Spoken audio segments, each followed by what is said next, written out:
It happens to everyone. The dreaded foggy headlight. Not only do they look ugly, but a severely hazy headlight can reduce visibility by 50%. So let's dive into what makes your car's headlights foggy.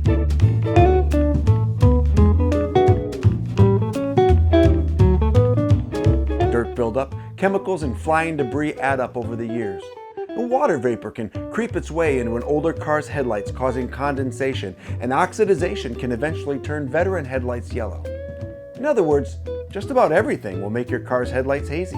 Of course, there are some ways you can maintain your headlights to delay these negative effects.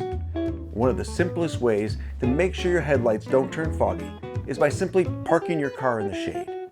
Your second priority is washing your headlights with automotive soap at least every 3 months. After that, make sure you're polishing your headlights with a microfiber cloth to get any of the yellowing. If your headlights are totally yellowed, there are DIY options just about anyone can pull off, or you can call a professional like me to help with the job.